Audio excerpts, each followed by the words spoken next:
Grabe. Happy Sunday sa inyong lahat. It's a beautiful day. I am back. How are you guys?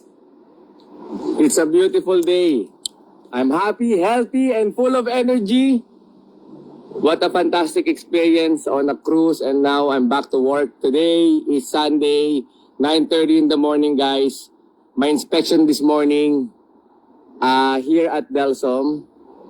So, dito tayo sa North Delta, guys. And we are going to inspect this townhouse. See how it goes. Corner suite siya. Okay. So, let's go check it out. Inside, this townhouse is built in 2011. 3-bedroom, 3-bathroom, tandem parking, corner unit. So, pasok tayo sa loob. And let's go check it out. Grabe. It's nice to be back from vacation. Okay, ito muna ang garage. Merong mga built-in cabinets, guys. Naka-built-in na yan. So, lalagay mo na lang yung mga gamit. Okay. Medyo malaki yung likod.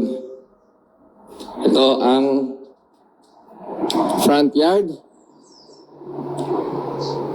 Okay, let's go inside. Upstairs. Ito ginawa na ng previous owner. Nakakabit na siya. Okay, kaya naman tayo sa taas.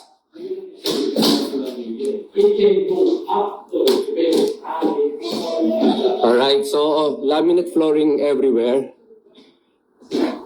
May mga built-in floating shelves na siya. Okay. So, ito, tingnan naman natin ang balcony, guys. It's nice and decent. Hello. Say hi. Hi. How are you? Say something. You're gonna be. What do you wanna be when you grow up? Engineer. You're gonna be an engineer. What kind of engineer? Mechanical, electrical, civil, mechanical engineer. That is fantastic. How about you? How about you? Are you gonna be like a milk model when you grow up? Ang galing. Okay.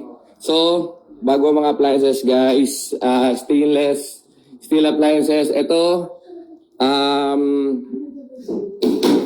kasama na sa sale. Tsaka ito, kasi previous owner is doing some mill work. The room. Sa taas. Laminate again, laminate flooring. Freshly painted walls. First bedroom. Second bedroom.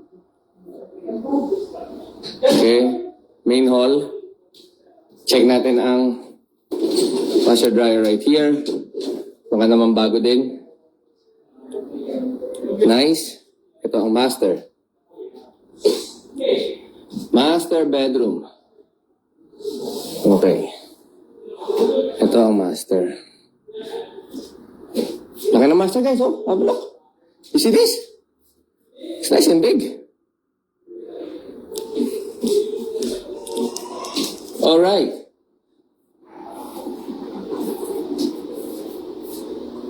What do you guys think? Okay, feel free to leave your comments, guys. I want to know your opinion. So, if you guys have any questions, Pinoy Realtor po. I'll see you next time.